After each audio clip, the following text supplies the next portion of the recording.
തബ്ലീഗിൻ്റെ അതവ് മനസ്സിലായില്ല. നിങ്ങൾ ആദ്യമായി അവിടുത്തെ നാട്ടുകാരുടെ മതഹബ് എന്താണെന്ന് നോക്കേണ്ടിനി, അത് പ്രസംഗിക്കേണ്ടിനി. എന്നിട്ട് നിങ്ങളും അവരെ മതഹബ് മനസ്സിലാക്കിയാൽ അവർക്ക് ബോധ്യപ്പെട്ടതിന് ശേഷം എൻ്റെ മതഹബ് പറയുക. അതാണ് പ്രബോധത്തിൻ്റെ ശൈലി. അപ്പോൾ പ്രബോധത്തിൻ്റെ ശൈലി നന്നായാൽ ഒരു കുഴപ്പവും ഒരു നാട്ടിലുണ്ടാവില്ല എന്നാണ് ഞാൻ വിശ്വസിക്കുന്നത്. ആ വിശ്വാസത്തിൻ്റെ അടുത്ത് ഇന്നുവരെ ഞാൻ വിജയിച്ചിട്ടുണ്ട്. അസ്സലാമു അലൈക്കും വറഹ്മത്തുള്ളാഹി. രാമനാട്ടുകര ചെമ്മലിൽ മഹലിൻ്റെ ഖാദിയും ജാമിയ മാഹിരിയ അറബി കോളേജിൻ്റെ പ്രിൻസിപ്പളുമായ ഷെയ്ഖുന ടി.കെ. അബൂബക്കർ ഉസ്താദിൻ്റെ വിശേഷങ്ങൾ സംവദിക്കാനാണ് നമ്മളിവിടെ വന്നത്. ഉസ്താദിനെ നമുക്ക് നമ്മുടെ ഈ പരിപാടിയിലേക്ക് സ്വാഗതം ചെയ്യാം. ഉസ്താദെ, ഇന്ന് രാമനാട്ടുകര ചെമ്മലിൽ മഹലിൽ ഉസ്താദ് എത്ര വർഷമായി ജോലി ചെയ്തുകൊണ്ടിരിക്കുന്നു? ചെമ്മലിൽ മഹലിൽ ഞാൻ ജോലി ചെയ്ത് 1983 മുതൽ ഇപ്പോൾ 2025 വരെ ആയല്ലോ. ഈ കാലം 40 ചില്ലാനം വർഷമായി ചെമ്മലിൽ മഹലിൽ ഞാൻ ജോലി ചെയ്തുകൊണ്ടിരിക്കുകയാണ്. അതിൻ്റെ തദ്രീസ് മേഖല ഒന്ന് പരിചയപ്പെടുത്തി കൊടുക്കാൻ പറ്റും? തദ്രീസ് മേഖല എന്ന് പറഞ്ഞാൽ ഞാൻ ഓതി പഠിച്ചിരുന്ന എൻ്റെ ഉസ്താദന്മാർ ടി.കെ. ബാവസ്ലിയാരുണ്ട്, പലരുണ്ട്. അതിൽ പിന്നെ തദ്രീസ് മേഖലയിൽ ഏറ്റവും മെച്ചപ്പെട്ടതായി എനിക്ക് തോന്നിയത് കുട്ടികളുമായുള്ള ബന്ധത്തിൽ അബ്ദുറഹ്മാൻ ഫദ്ഫരി കുട്ടി മുസ്ലിയാരതാണെന്നാണ് എൻ്റെ അഭിപ്രായം. ആ നിലക്കാണ് ഞാൻ ദർസ് നടത്താറുള്ളത്. ഫദ്ഫരിയുടെ ദർസ് എന്ന് പറഞ്ഞാൽ പിന്നെ അതിൽ പല ഉന്മേഷത്തോടു കൂടെ ഫലിതം പറഞ്ഞിട്ടൊക്കെയാണ് മൂപ്പര് ദർസ് നടത്തുക. ആ ഒരു ശൈലി ഞാൻ ഉപയോഗിക്കാറുണ്ട്. അത് മൂപ്പരൻ്റെ ഉസ്താദ് എന്നുള്ള എനിക്ക് മൂപ്പരൊത്ത് ഞാൻ അതുകൊണ്ട് ഒരുപാട് നേട്ടങ്ങൾ എനിക്കുണ്ടായിട്ടുണ്ട്. വിദ്യാർത്ഥികൾക്ക് ഇഷ്ടപ്പെടാറുണ്ട്. അതുപോലെ തന്നെ മാത്രമല്ല, ബഹുമാനപ്പെട്ട റിഫായ് ഷെയ്ഖിൻ്റെ ദർസിനെ പറ്റി റിഫായ് മൗലൂദിൽ പറയുന്നുണ്ട്.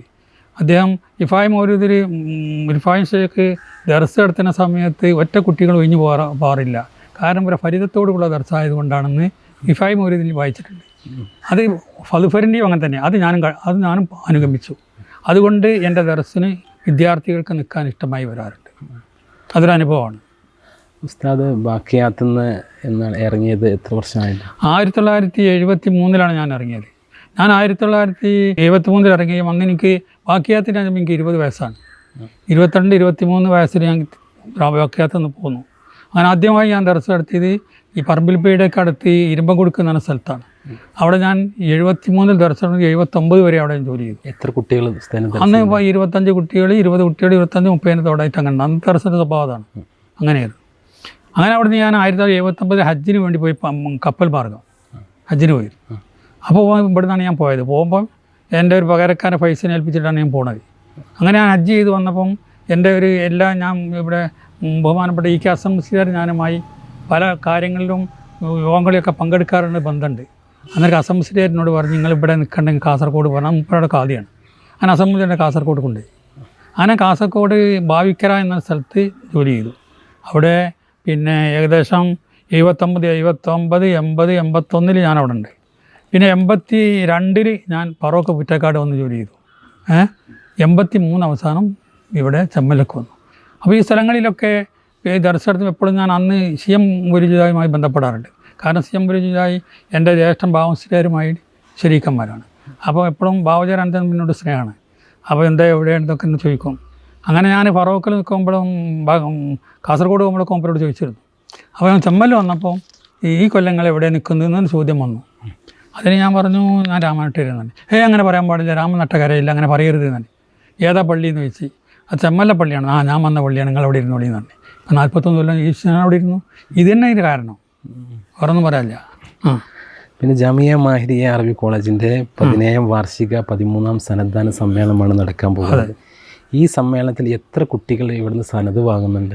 ജാമിയ മാഹിരിയയുടെ 17ാം വാർഷിക സമ്മേളനത്തിൽ 80 കുട്ടികൾ സനത് വാങ്ങുന്നുണ്ട്.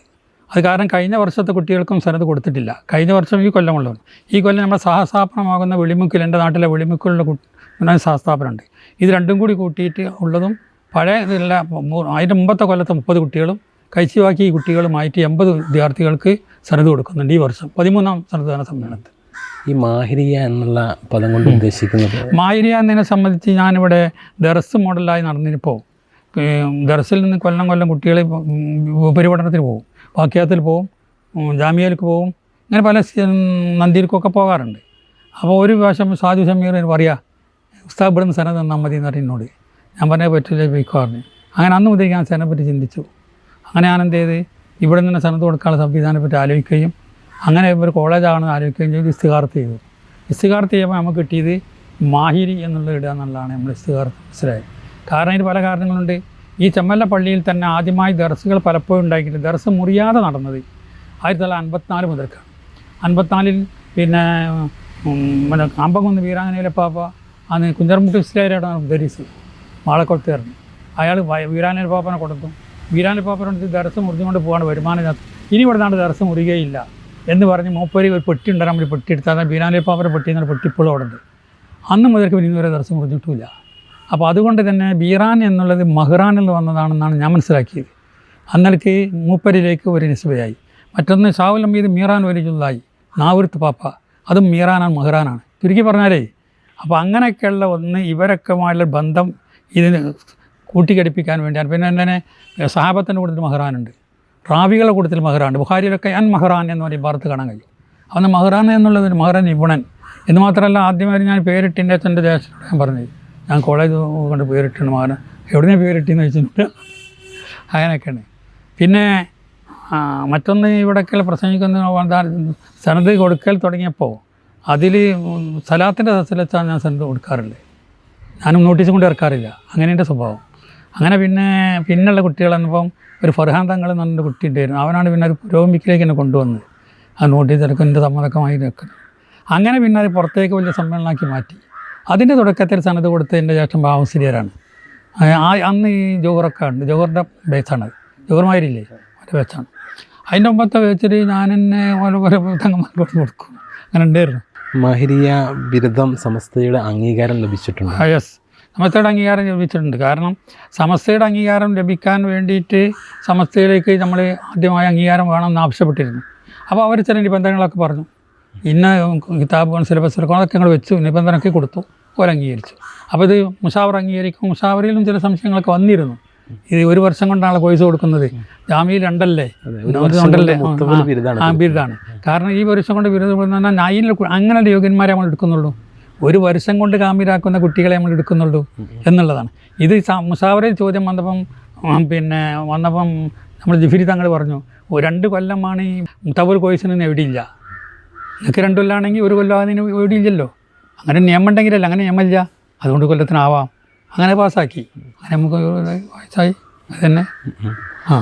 ഈ വർഷം സനത് വാങ്ങുന്ന കുട്ടികളോട് ഉസ്താദിന് പറയാനുള്ള നിർദ്ദേശങ്ങൾ വല്ലതും? എനിക്കൊരാളുടെ നിർദ്ദേശം എന്ന് പറഞ്ഞാൽ ഇത് 1ാമത്തെ നിർദ്ദേശത്തിന് സ്വഭാവം നന്നാണോ. ഞാൻ പറഞ്ഞില്ലേ, ഞാനിവൻ്റെ ദേശം ബാവചേരും ഒരു ഗംഭീര സ്വഭാവമാണ്. കുട്ടിയിലേർ അങ്ങനല്ല. കുട്ടി മുസ്ലിയാരുടെ സാഹസിച്ച് ചെന്നാൽ ഏതൊന്നും ചിരിക്കാതെ പോരില്ല. നമുക്ക് അയാൾ പോയി കുത്തിറക്കാൻ സന്തോഷമാണ്. അരിഫാൻ ഷേഖിൻ്റെ ഇതുപോലെ മനസ്സിലാക്കും, വളരെ ഇതാണ്. അപ്പോൾ നമ്മളെന്ത് വേണം, വിദ്യാർത്ഥികൾ സമൂഹത്തിനോട് നല്ല സ്വഭാവത്തിൽ പെരുമാറണം. അതിലേക്ക് അയച്ചുള്ളൂ. ഗുണം അത്ര കിട്ടാൻ പോകുന്നത്. എൻ്റെ ഉയർച്ചക്ക് കാരണം അതാണ്. ഞാൻ ഇത്ര കാലം ദർസ് നടത്തിയിട്ട് എൻ്റെ ജീവിതത്തിൽ നമ്മൾ ചോദിച്ചിട്ടില്ല. എനിക്ക് തരുന്ന് വാങ്ങിയിട്ട് എനിക്കൊരു ബുദ്ധിമുട്ടിട്ടില്ല, ഉണ്ടായിരുന്നില്ല. ഒരു അംഗീകാരത്തിൻ്റെ മേഖലകളാണ് അതൊക്കെ. അതേ സ്ഥാനത്ത് നമ്മളെന്ത് ചെയ്യും, അങ്ങനെ ഇങ്ങനെയല്ല എന്നാണ് ഞാൻ പറയും. തീരെ നിസ്കരിക്കാത്ത ഒരാളോട് എല്ലാം കൂടി നിസ്കരിക്കണമെന്ന് പറയല്ല വേണ്ടത്. ആദ്യം 100 നിസ്കരിക്ക്, ശരിയായിട്ട് നിസ്കരിക്കരി. അതിനാ തെർബിയത്ത് തന്നെ. ദർസനും തെർബിയത്ത് വേണം. പിന്നെ നമ്മൾ ഇറങ്ങിപ്പോകുന്ന കുട്ടികൾക്കും തെർബിയത്ത് വേണം. അവർ നടത്തുന്ന റയ്യത്തിനോട് തെർബിയത്ത് വേണം. തെർബിയത്ത് എന്ന് പറഞ്ഞാൽ ഇങ്ങനെ പരിസര ബോധത്തോടെ പെരുമാറി. എല്ലാ കുട്ടികളും ചിലപ്പോൾ ഒരുപോലെ ആയി എന്നല്ല, അവരോടൊക്കെ അന്നൊക്കെ പെരുമാറിയിട്ട് ഓൻ നല്ല മനസ്സ് കൊടുത്ത് നന്നാക്കി എടുക്കാൻ വേണ്ടി നോക്കണം. അത് ദർസി മേഖലകളിൽ അങ്ങനെ തന്നെ. അല്ലാതിരുന്നാൽ ഈ കുട്ടികളും ഉസ്താദുമായി യോജിക്കാതെ വരുമ്പോൾ പല നിലക്കും കുട്ടികൾ പോകും, ഉസ്താദ് പോകും, നാട്ടുകാരും കുഴപ്പമുണ്ടാവും. അതൊക്കെ വലിയ വിഷയമാണ്. പിന്നെ ഉസ്താദ് ഈ ദർസി മേഖലയിൽ നിന്ന് കോളേജ് തലത്തിൽ ദർസി മേഖല എന്ന് പറഞ്ഞാൽ നല്ല എനിക്ക് അഭിപ്രായമുണ്ട്. ദർസൻ നല്ലത്.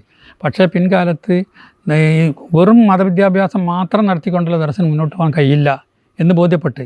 കാരണം ഒരു ഉസ്താദിൻ്റെ മകനോ ഒരു തങ്ങളെ മകനോ ആരും തന്നെ 2 വിദ്യാഭ്യാസമില്ല കുട്ടീനെ പറഞ്ഞേക്കാൻ തയ്യാറായവനെങ്ങനെ ദർശനം ഉണ്ടാവും. അപ്പം 2 വിദ്യാഭ്യാസമുള്ള മേഖല കണ്ടെത്തണം എന്ന് ഞാൻ മനസ്സിൽ കരുതി. അതോടൊപ്പം തന്നെ മനസ്സിൽ കരുതിയതിൽ കൂടെ ഒരു മാറ്റം എന്നുള്ള നിലക്ക് നമ്മൾ ഈ ദൗറത്തുൽ ഹദീസ് തഫ്സീറിൽ കുറച്ചൊക്കെ ഇംഗ്ലീഷ് ഭാഷകളൊക്കെ പഠിപ്പിക്കാനുള്ള പറ്റിയ ആൾ നിർത്തുക എന്നൊക്കെ വെച്ചാണ് ദൗറത്തുൽ ഹദീസ് തഫ്സീർ എന്നുള്ള ഒരു കോഴ്സ് ഇവിടെ തുടങ്ങി. പല സ്ഥലത്തും അസ്ഹരിയിലുണ്ട് ഇതേ കോഴ്സ്, ഇതേമാതിരിയുള്ള അതിൻ്റെ സിലബസൊക്കെ നോക്കി അങ്ങനെ എന്ത് ചെയ്ത് ഇത് കോളേജാക്കി മാറ്റിയെങ്കിൽ ഇനി വിദ്യാർത്ഥികളെ പിടിച്ചു നിർത്താൻ കഴിയുള്ളൂ എന്നുള്ള സംവിധാനത്തിലേക്ക് വന്നപ്പോൾ 2 മാർഗ്ഗമേ ഉള്ളൂ. ഒന്ന്, വിദ്യാർത്ഥികൾ സനത് വാങ്ങാൻ പറ്റുന്ന സംവിധാനം ഉണ്ടാക്കുക. അപ്പോൾ അതിനായിട്ട് വരും. അല്ലെങ്കിൽ 2 വിദ്യാഭ്യാസം കൊടുത്തിട്ടുണ്ട്. അത് 2 ഇപ്പം അവിടെ ഉണ്ട്. ഒന്ന്, സനത് വാങ്ങാൻ വേണ്ടി വരിക എന്നുള്ള ഉദ്ദേശം കുട്ടികളൊന്നുമല്ലോ, അതാണ് മാഹിരിയ കോഴ്സ്. മറ്റത് 2 വിദ്യാഭ്യാസമല്ല ജൂനിയർ കോളേജ്. അതിൻ്റെ ശേഷം തുടങ്ങിയതാണ്. അതുപോലെ ഈ മാഹിരിയ അറബി കോളേജിൽ ദൗറത്തിൻ്റെ അതീസിബ തഫ്സീർ എന്ന് പറഞ്ഞൊരു കോഴ്സ് കൊടുക്കുന്നുണ്ട്. അതിനെക്കുറിച്ചൊന്ന് പ്രേക്ഷകർക്ക് പറഞ്ഞോളൂ.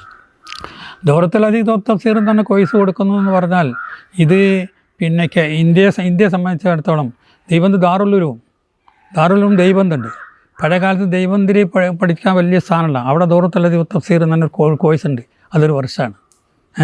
അപ്പം ഹദീസ് പഠനം, അതുപോലെ ഫിഖിൽ പ്രധാനപ്പെട്ട പഠനം, തഫ്സീർ പ്രധാനപ്പെട്ട പഠനം, അത് മാത്രം ഉൾക്കൊള്ളിക്കുന്നതായ ഒരു ക്ലാസ്, അതിനാണ് പറയുക. പക്ഷേ ഇതിലിപ്പോൾ അതല്ലാത്തത് നടത്തുന്നുണ്ട്. അത് പേരിടാൻ അതുണ്ടായാൽ മതി. ഉദാഹരണം പിന്നെ സൂറത്തുൽ കഹ്ഫ് നന്ദി, ആ കഹ്ഫിൽ പറഞ്ഞ എല്ലാ വിഷയം അസ്ഹാബുൽ കഹ്ഫിൽ ഇത്ര വേറെ ഉണ്ടല്ലോ. പേരിടാനൊരു കാരണമായി മാത്രം, പേരിടാനൊരു കാരണം അതായി എന്നല്ലാതെ അതിൽ വേറെ കിതാബുകൾ ഉണ്ടാകുന്നതിന് എതിരല്ല. ഏതുപോലെ സൂറത്തുൽ ബക്കറ നന്ദി, ബക്കറി പറയുന്നതൊക്കെ പശുവിനെ പറ്റിയാൽ പേരിടാനൊരു കാരണമാണെന്നല്ലാതെ അത് ഇതിലുണ്ട്, തഫ്സീറുണ്ട്, ഉണ്ട്, അങ്ങനെയൊക്കെ പേരിട്ട്. അതുപോലെ ഉസ്താദ് 41 വർഷമായി രാമനാട്ടുകര ചെമ്മലിൽ ജോലി ചെയ്യുന്നു പറഞ്ഞു. ഈ ചെമ്മൽ മഹലിനെ കുറിച്ച് ഉസ്താദിന് എന്താണ് പറയാനുള്ളത്? ചെമ്മൽ മഹൽ എന്ന് പറഞ്ഞാൽ അത് അവരെ സംബന്ധിച്ചിടത്തോളം അവിടെ പൂർവ്വകാലത്തുള്ള ഉസ്താദന്മാരെ പരിശോധിച്ച് നോക്കിയാലും അവരൊക്കെ ഒരു തക്കവയുള്ള ആൾക്കാരൊക്കെ ആണെങ്കിൽ എന്തായിരുന്നാലും പണ്ഡിതന്മാർ പറയുന്ന അനുസരിക്കുന്നൊരു സ്വഭാവം അവിടെ ഉണ്ട്. അവിടുത്തെ മൊറാക്കൾക്കുണ്ട്, അല്ലാതെയും ഉണ്ട്. അതുപോലെ അനുസരിച്ച് ഇപ്പം എനിക്ക് തന്നെ ഞാൻ വന്നതിൻ്റെ ശേഷം തന്നെ പല പ്രശ്നങ്ങളുണ്ടായി. APK പ്രശ്നം ഉണ്ടായത് ഞാൻ ചെന്നതിൻ്റെ ശേഷമാണ്. ഞാൻ അവിടെ എത്തിയതിൻ്റെ ശേഷമാണ്, ഞാനവിടെ നിൽക്കുമ്പോഴാണ് ഈ നമ്മളെ ഫിർക്കത്തുണ്ടായത്. ആ ഫിർക്കത്തിൻ്റെ സമയത്ത് പിന്നെ പക്ഷേ എനിക്കൊരു സ്വഭാവമുണ്ട്, ഞാൻ എടുത്തിയാടില്ല. കാര്യങ്ങളൊക്കെ നോക്കി എങ്ങോട്ടാണ് പോകണമെന്ന് നോക്കിയിട്ട് അതിനകത്ത് ബാക്കിൽ നിന്നിട്ട് കൈകാര്യം ചെയ്യും. അതിനെ ഒരുപാട് കാര്യത്തിൽ വിജയിപ്പിച്ചിട്ടുണ്ട്. അതുപോലെ തന്നെ APK പ്രശ്നത്തിൽ ഞാൻ വിജയിപ്പിച്ചു. പെട്ടെന്ന് ഞാൻ എടുത്തിയാടാൻ പോയില്ല. അപ്പോൾ ഞാൻ സമാധാനപരമായ കാര്യങ്ങളൊക്കെ ചിന്തിച്ച് ആലോചിച്ച് നോക്കുമ്പോൾ വലിയ പ്രശ്നങ്ങളൊക്കെ മല പോലെ വന്നിട്ടാണ് പോയിട്ടുണ്ട്. അങ്ങനെയുള്ള ഈ ഒരു സാഹചര്യം നമ്മൾ ആളുകളായിട്ട് അതും വേണം. മാത്രമല്ല അത് ഖുർആൻ്റെ നിർദ്ദേശമാണ്. പിന്നെ ഇഖ്റബിസ്മി സൂറത്തിന് എന്താ പറയുക, ഇഖ്റബിസ്മി റബ്ബിക്കല്ലദീ ഖലഖ്, സൃഷ്ടിച്ച റബ്ബിൻ്റെ നാമത്തിൽ വായിക്കണം എന്നാണ് പറഞ്ഞത്. അവിടെ പറയേണ്ടത് അങ്ങനെയല്ല. സത്യത്തിൽ ഇഖ്റബിസ്മി റബ്ബിക്കല്ലദീ ലാ ശരീക ലഹു പറയണം. കാരണം ചുറ്റുപാത്തും ശിർക്കാണുള്ളത്. ശിർക്കിനല്ലാതെ എതിർക്കേണ്ട അവിടെ അത് എതിർത്തില്ലല്ലോ. എതിർത്താതെ സൃഷ്ടിച്ച റബ്ബിൻ്റെ പേര് കൊണ്ട്, സൃഷ്ടിച്ച റബ്ബ് വലിയ റബ്ബാണെന്ന് മക്കാ മുശ്രിക്കുകൾ വിശ്വസിച്ചതാണ്. അപ്പോൾ അവർക്ക് എതിരില്ലാത്തൊരു കാര്യം പറയാം, എന്നിട്ട് അവിടെ കൈയ്യെടുക്കുക, പിന്നെ നമ്മളെ കാര്യം പറയാം. അതാണ് പ്രബോധനത്തിൻ്റെ ശൈലി വേണ്ടത്. അതാണ് റാസിയിൽ ഈ അബൂ ഹനീഫത്തുൽ കൂഫി ബസറയിലേക്ക് ഹനഫി മദ്ഹബ് പ്രചരിപ്പിക്കാൻ വേണ്ടി 2 ശിഷ്യന്മാരെ പറഞ്ഞയച്ചു. അവരവിടെ ചെന്ന് കണ്ട് ഹനഫി മദ്ഹബിനെ പ്രസംഗിച്ച് നാട്ടു കുഴപ്പമുണ്ടായി. അവർ തിരിച്ചു പോന്നു. അബൂ ഹനീഫ എന്ത് നിങ്ങൾക്ക് 41 വർഷമായി ഉസ്താദ് ചെമ്മലിൽ മഹലിൽ ജോലി ചെയ്യുന്ന സാഹചര്യത്തിൽ കമ്മിറ്റിയുടെ ഭാഗത്തുനിന്ന് ഒരു ആദരവ് ഈ വർഷം ലഭിക്കുമെന്ന് നമ്മുടെ പ്രസിഡന്റ് മുജീബ് റഹ്മാൻ എന്ന് പറഞ്ഞിട്ടുണ്ട്. അതായത് അതിൻ്റെ ആദരവ് എന്ന് പറഞ്ഞാൽ നമ്മൾ ഇന്നവരേക്ക് നിന്നതിൽ നിന്ന് എല്ലാം മുജീബ് റഹ്മാൻ്റെ ബാപ്പ അവിടെ പ്രസിഡൻ്റായിരുന്നു. ആ പ്രസിഡൻ്റായിരുന്ന കാലത്ത് ആ നിലക്കാണ് മുജീബ് റഹ്മാൻ പ്രസിഡൻ്റായി വന്നത് സത്യത്തിൽ. പിന്നെ അവറാൻകുട്ടിയാജി തന്നെ ദീർഘദർശിയുള്ള മനുഷ്യനാണ്. ഒരു ഉദാഹരണം ഞാൻ പറഞ്ഞുതരാം. ഒരു കക്ഷി വന്നിട്ട് എന്നോട് തലാഖിൻ്റെ വിഷയം വേണ്ടി കോടതി പോയി പറയാൻ വേണ്ടി എൻ്റെ അടുത്ത് വന്നു. അപ്പോൾ ഞാൻ വെറുതെ പോണ വെക്ക് രാമട്ടിലെത്തിയപ്പം ആചാരൊന്ന് കാണാൻ വെച്ചു. ഇപ്പോൾ ഈ കക്ഷീൻ്റെ കൂടെ ഞാൻ പോകുന്നത്. അപ്പോൾ ആചാരോട് ഞാൻ പറഞ്ഞു, ഇങ്ങനെ തലാഖ് വിഷയം കോടതി പോകരുത് അറിയുന്നോട്. കാരണം തലാഖ് ചൊല്ലിയത് പിന്നെ ഭർത്താവല്ലേ, നിങ്ങൾ പെണ്ണിൻ്റെ ആളല്ലേ, നിങ്ങൾ നിക്കാഹിൻ്റെ പ്രശ്നം ഉണ്ടാകാനേ പോകണ്ടുള്ളൂ, നീ കോടതി വിളിക്കുമ്പോൾ നോക്കാറുണ്ട്. അപ്പോൾ അന്നേരക്ക് ബുദ്ധിപരമായ കാര്യങ്ങൾക്ക് കൊണ്ട് കൈകാര്യം ചെയ്യുന്ന ഒരാളായിരുന്നു അവറാൻകുട്ടിയാജി. അയാളുടെ മകനാണ് ഈ ബാബു. അന്നൊക്കെ കുറേയൊക്കെ ഒക്കെ ബാവും ഒക്കെ കണ്ടെത്തി നോക്കുന്നുണ്ട്.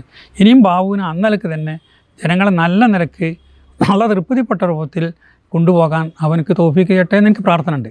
അവർ മാത്രമല്ല, അതുപോലെ കമ്മിറ്റി മെമ്പർമാർക്കൊക്കെ തന്നെ നല്ല തൃപ്തിപ്പെട്ട രൂപത്തിൽ കൊണ്ടുപോകാൻ നല്ല തൗഫീഖ് കൊടുക്കട്ടെ ഞാൻ പ്രാർത്ഥിക്കാറുണ്ട്. അത് ആ പ്രാർത്ഥിക്കാറുണ്ട് എന്ന് നിങ്ങൾ അഭിമുഖത്തിൽ നിങ്ങളോടും പറയുന്നു. നമ്മുടെ ഈ ചെമ്മൽ മഹലിൽ ഇനിയും ഒരുപാട് വർഷം ഉസ്താദിന് സേവനം ചെയ്യാനുള്ള ആരോഗ്യവും ആയുസ്സും ഉണ്ടാകട്ടെ എന്ന് പ്രാർത്ഥിച്ചുകൊണ്ട് ഉസ്താദിൻ്റെ വിലപ്പെട്ട സമയം ഇതിനു വേണ്ടി ചെലവഴിച്ചതിന് പ്രത്യേകം നന്ദി അറിയിക്കുകയാണ്. അള്ളാഹു ജോലിയിലും കുടുംബത്തിലൊക്കെ അള്ളാഹു ബർക്കത്ത് ചെയ്ത് അനുഗ്രഹിക്കട്ടെ. ആമീൻ. അൽഹംദുലില്ലാഹി റബ്ബിൽ ആലമീൻ വസ്സലാത്തു വസ്സലാമു അലാ സയ്യിദിനാ മുഹമ്മദ് വഅലിഹി വസഹ്ബിഹി അജ്മഈൻ. അല്ലാഹുമ്മ ജഅൽ ജംഅനാ ഹാദാ ജംഅൻ മർഹൂമാ തഫറഖനാ മിൻ ബഅദി തഫറഖൻ മഅ്സൂമാ റബ്ബനാ തഖബ്ബൽ മിന്നാ ഇന്നക അൻതസ് സമീഉൽ അലീം വതുബ് അലൈനാ ഇന്നക അൻതത് തവ്വാബുർ റഹീം. ആമീൻ ബിറഹ്മതിക യാ അർഹമർ റഹീമീൻ. വസല്ലല്ലാഹു വസല്ലമ അലാ ഖൈരി ഖൽഖി സയ്യിദിനാ മുഹമ്മദിൻ വഅലിഹി വസഹ്ബിഹി അജ്മഈൻ. സുബ്ഹാന റബ്ബിക റബ്ബിൽ ഇസ്സത്തി അമ്മാ യസിഫൂൻ വസലാമുൻ അലൽ മുർസലീൻ വൽഹംദുലില്ലാഹി റബ്ബിൽ ആലമീൻ. അസ്സലാമു അലൈക്കും വറഹ്മത്തുള്ളാഹി തആല വബറകാതുഹു.